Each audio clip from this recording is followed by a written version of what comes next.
স্নেহের খোকা, কতদিন তোমায় একটু ছুঁয়ে দেখতে পারিনি। তুমি জানো, আজ 2 বছর হলো তোমার বাবা মারা গেছেন। সেই থেকে এই বিশাল বাড়িটাতে আমি একা, আর তুমি সেই 7 সমুদ্র 13 নদীর পাড়ে বউ বাচ্চা নিয়ে সংসার করছো।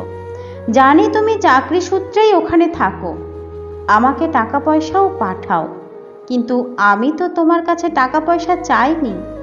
বছরে 1-2বার অন্তত তুমি আমার কাছে আসতে পারতে, কিন্তু তুমি তা আসো না।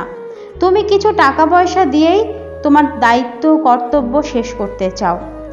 তোমাকে মানুষ করতে আমি আর তোমার বাবা সারা জীবনের সঞ্চয়টুকু শেষ করে দিয়েছি।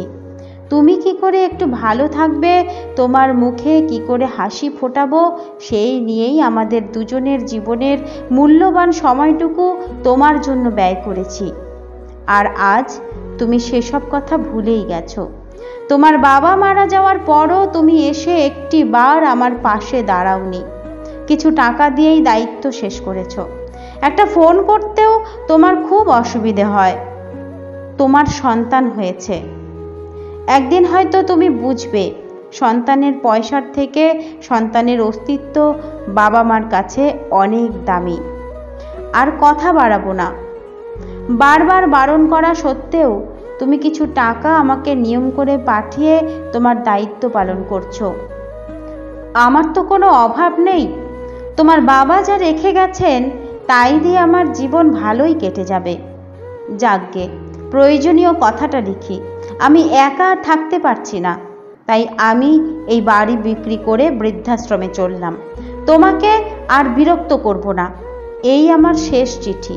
অযথা আমাকে আর খুঁজো না। এই শেষ বয়সে এসে আমি একটু নিজের মনের মতো করে বাঁচতে চাই।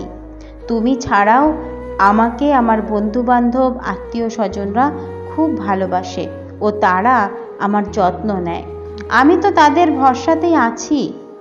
তাছাড়া বৃদ্ধাশ্রমে আমি যাদের সাথে থাকবো তারাও নিশ্চয়ই আমাকে ভালোবাসবে। শুধু পৈতৃক সূত্রে পাওয়া এই বিশাল বাড়িটার আশা তুমি ত্যাগ করো।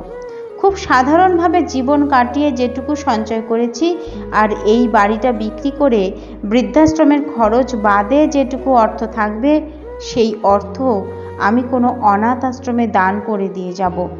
মোটামুটি আমি সব প্রস্তুত করে ফেলেছি। বৃথা আমায় খুঁজো না বা ফোন করো না। আমাকে কিন্তু তুমি পাবে না। ইতি, তোমার মা।